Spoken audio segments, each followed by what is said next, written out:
Okay guys, this will be a short video today.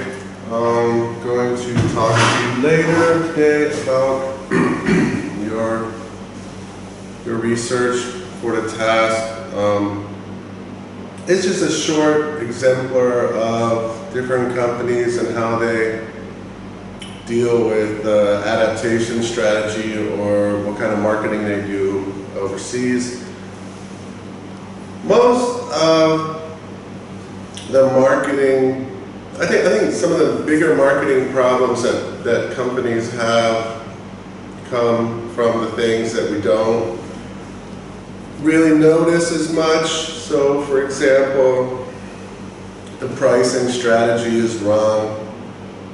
If you don't notice that your pricing strategy is wrong, you're stuck.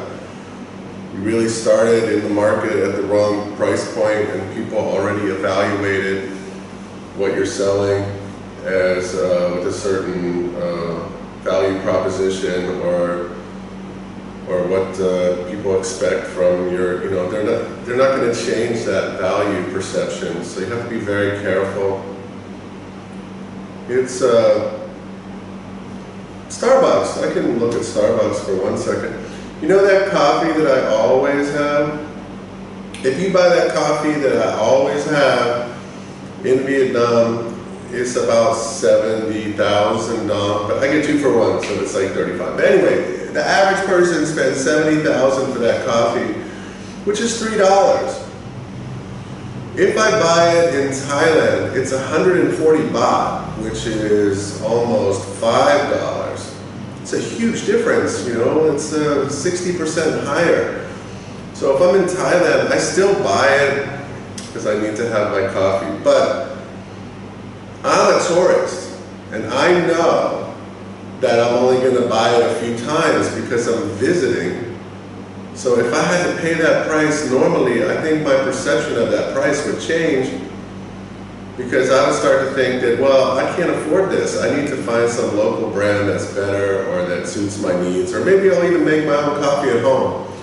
I think the price point that I have here is just good enough that I can tolerate it. And it makes sense that you'd want to set a price point in a different country that makes more sense for that country. I mean, in Thailand, they know that most people who are going to order that style are tourists. Whereas in Vietnam, they might expect that they're going to be people who live here, so they have a different perception.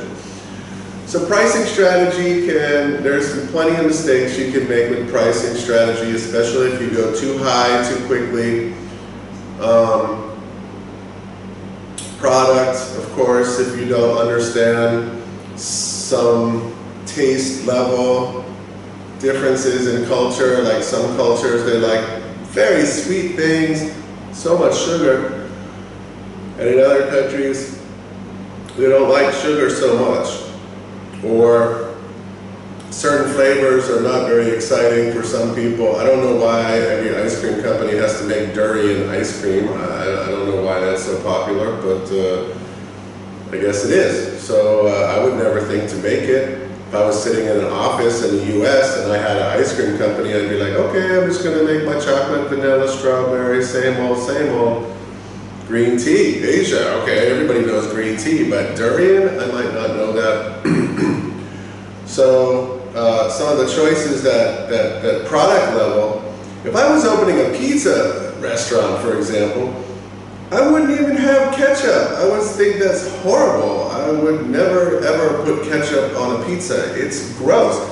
Ketchup has too much sugar and it's a little bit sour because of the vinegar. It works very well with French fries, but it doesn't work with it's really not going with the pizza. It doesn't mix with the other tomato sauce. It's horrible. It ruins both.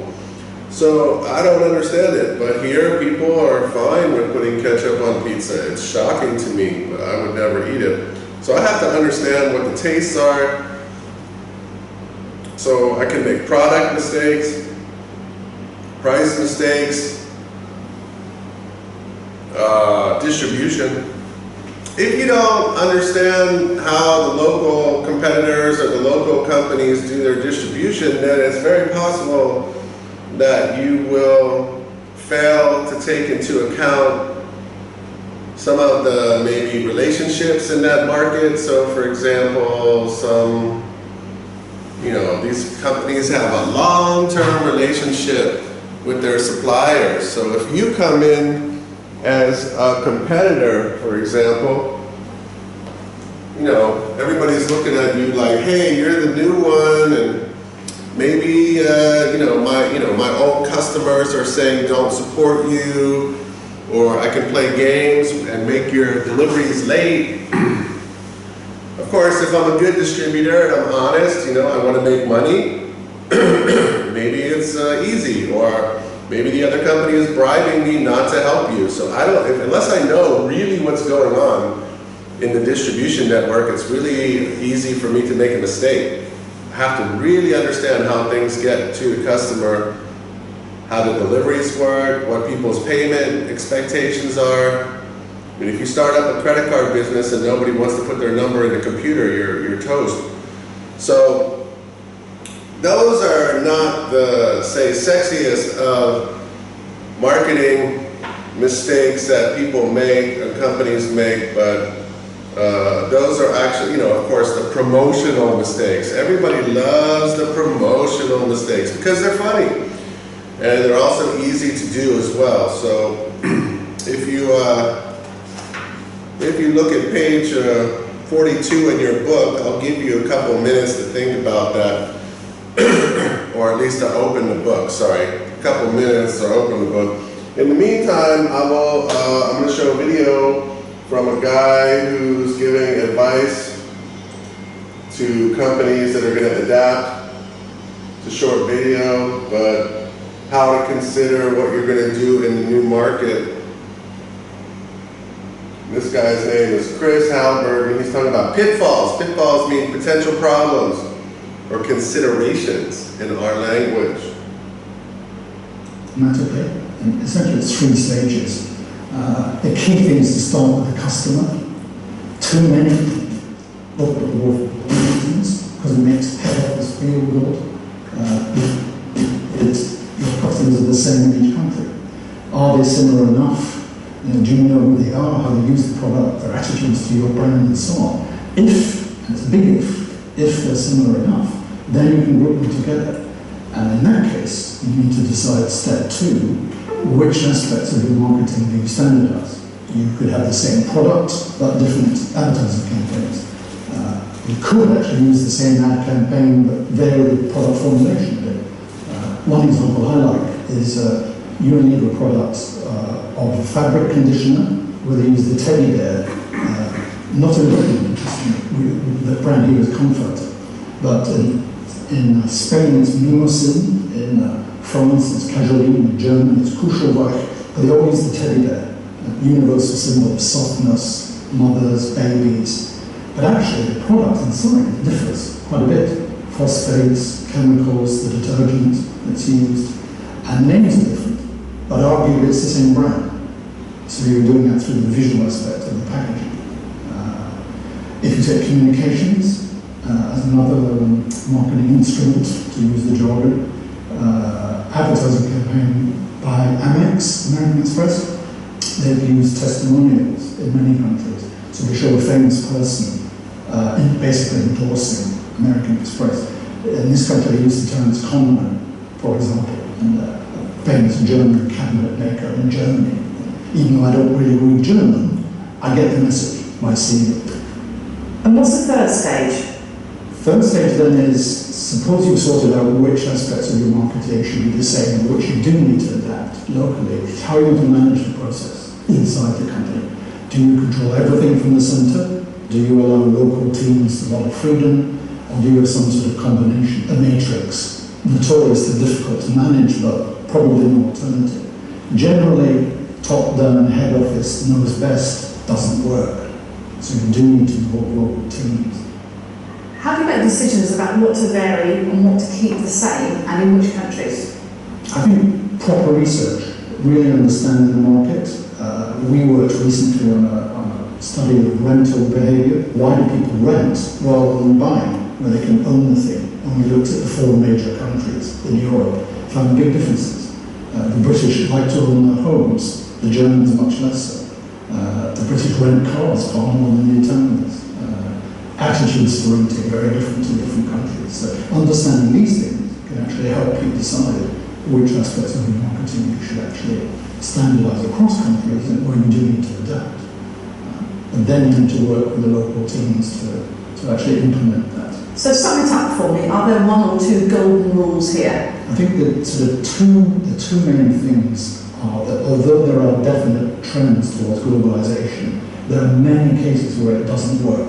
Customers in different countries want their local products, and if you standardize too much, then actually you will lose out. You could lose share and be less effective.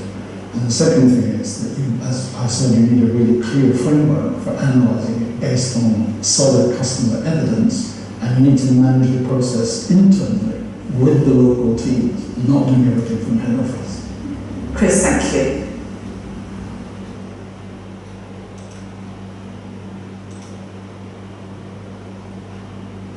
Okay, that was all right. I think he has some good points in there. The main ones are that I caught were that it really, that there's no one way to do this stuff. So it's, in some cases you might have a different marketing promotional strategy, even though your product is the same. You change the name, right? So in Coca-Cola, when they did that marketing campaign with the names on the Coca-Cola cans, each country, they would just change the names, but the whole marketing campaign was basically the same. In other cases, you're going to have the same product, but you're going to have a different kind of style of promotion. Sometimes, like with the Oreo situation, one will be about kids having fun, and the other one will be about family time, depending. So we can see that. So then I want to jump to KFC and just think about their success. How were they successful in China? There's another short video. Here we go. KFC has become a household name pretty much anywhere you go. As of 2017, there were over 21,000 KFC restaurants worldwide. It's one of America's most popular fast food chains, but its biggest success, China. There are more KFCs in China than any other country on the planet, and it's the country's biggest restaurant chain, with over 5,600 stores.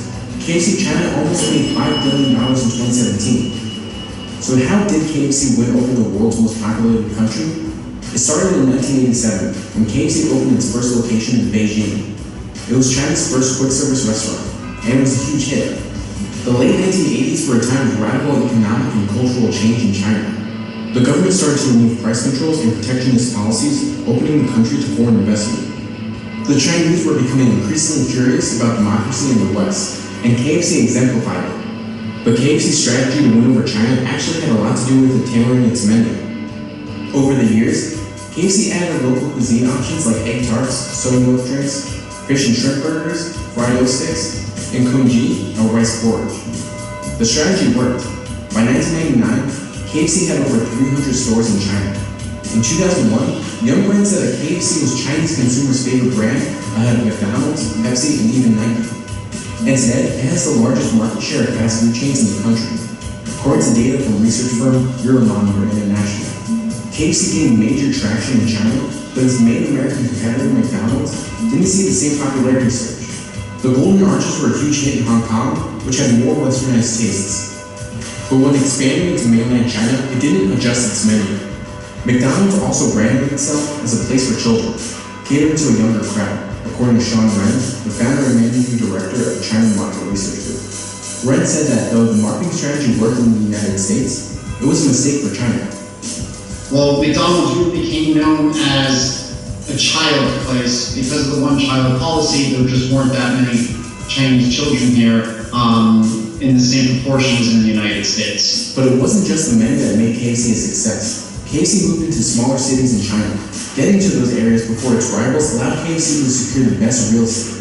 And KFC has continued to expand into China ever since. In 2017, KFC built 408 new stores in China, but despite KFC's continuing dominance among China's international fast food giants, its market share in the country has taken a hit in recent years. KFC is down from 39.7% in 2012 to 31% in 2017. Despite the drop, it's still far ahead of its competitors. McDonald's market share has remained at a little under 15% from 2012 to 2017. KFC also leads against Burger King and Chinese fast food restaurant Lycos. But KFC is taking the dip in popularity seriously. Food safety scandals in 2012 and 2014 may have set the company back, but it's now focusing more than ever to turn things around. In 2016, KFC parent Yum Brands formed Yum China. Yum China's goal is to better focus on improved performance in the nation. One major KFC initiative since its creation is K-Pro. K-Pro is KFC's attempt to adapt the changing taste buds in China and attract younger customers. K-Pro doesn't sell fried chicken or other KFC staples.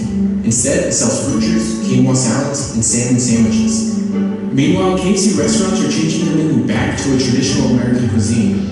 Though localizing its menu initially worked in China, marketing itself as a foreign brand is actually helping KFC now. KFC is also upgrading its to-go model. In the fourth quarter of 2017, mobile payments accounted for 57% of KFC's sales. Today, KFC finds itself in a rapidly evolving environment in China.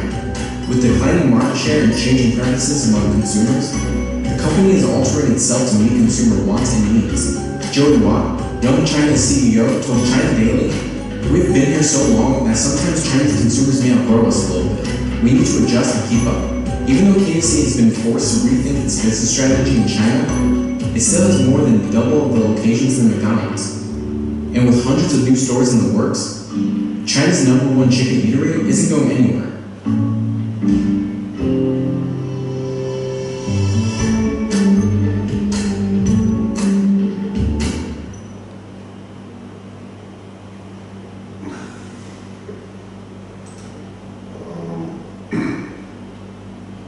Okay, so I think that's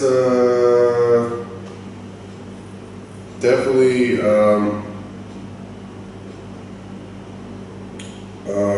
so I would like to, I'm going to put that up for you guys to do some analysis on that. How it is, so you have to figure out what positive strategies they use. And then we get to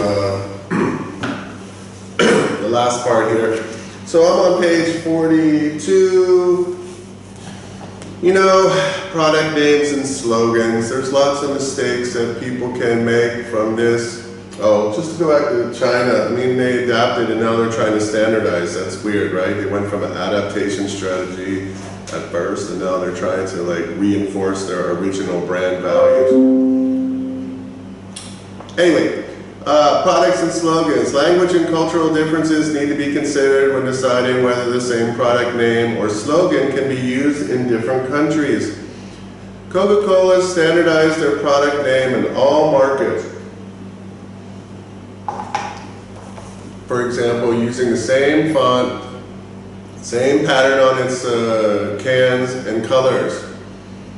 Even if consumers cannot read English, they can recognize the brand. So they've transcended the name until the design is already clear.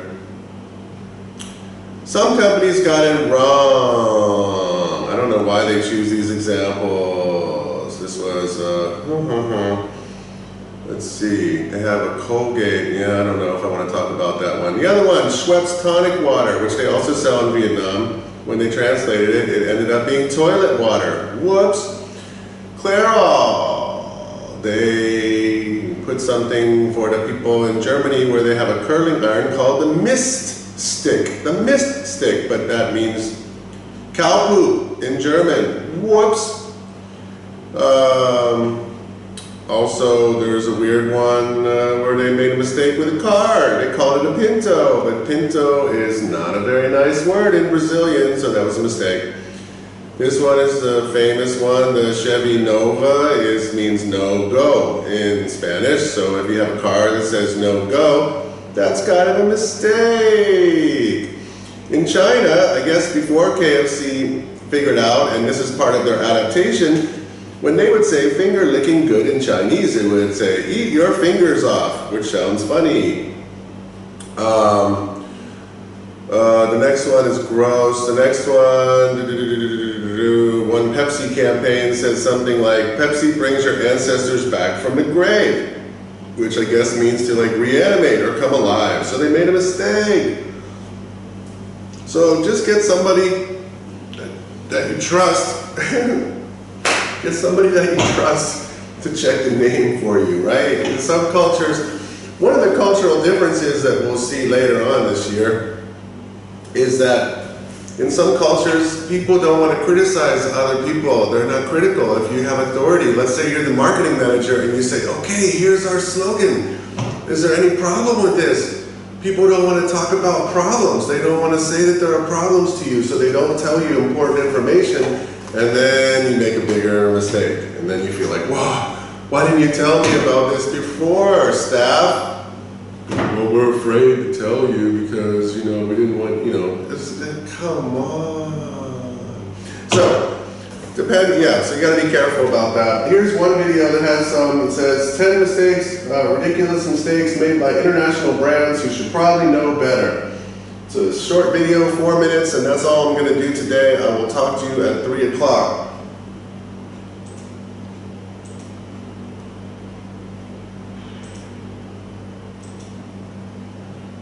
It happens so that even world-famous brands make ridiculous mistakes in their titles of their multi-million advertising campaigns. Who knows? Maybe they do that on purpose. Anyway, in today's episode, you will learn about 10 most bizarre and funny mistakes in branding history.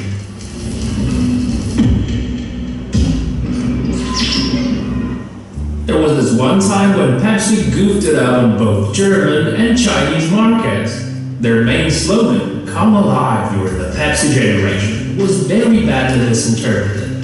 The German version was quite funny and very reassuring. It urged people to rise from the grave together with Pepsi. Germans laughed at it and didn't seem to mind.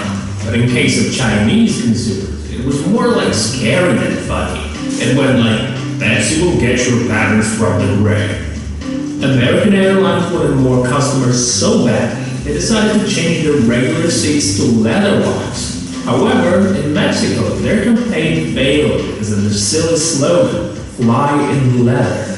In Spanish, "fly in leather" sounds like "vuela en fuego" and means "fly naked." Hey, why the hell not? Gerber decided they should supply Central Africa with their baby food products. Their corporate identity is the smiling baby face they feature on all their products.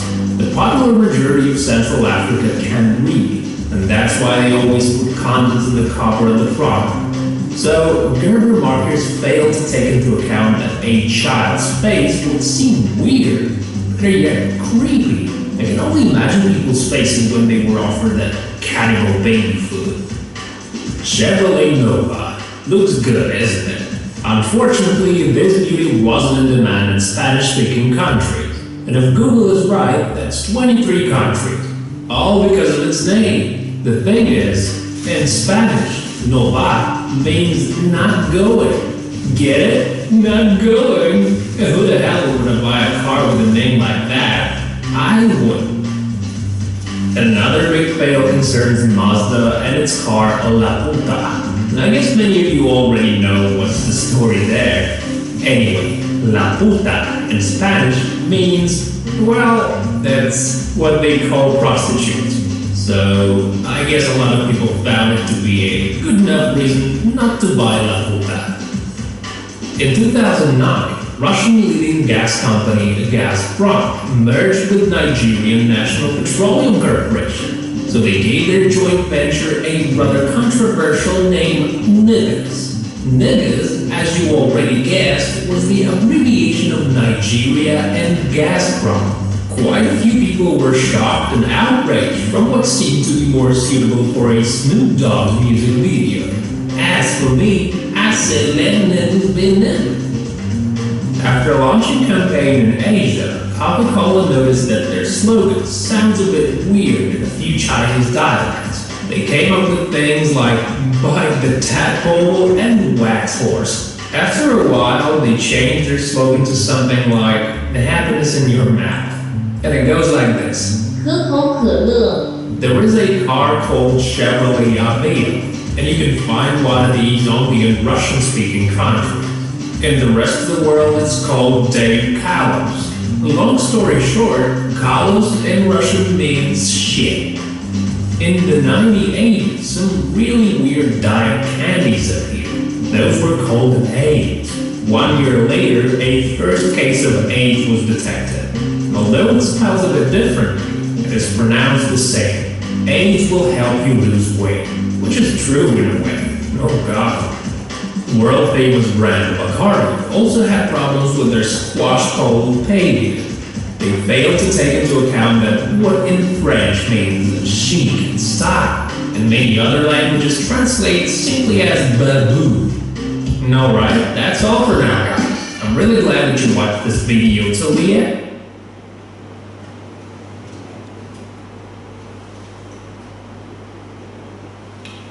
Alright, that's it for today.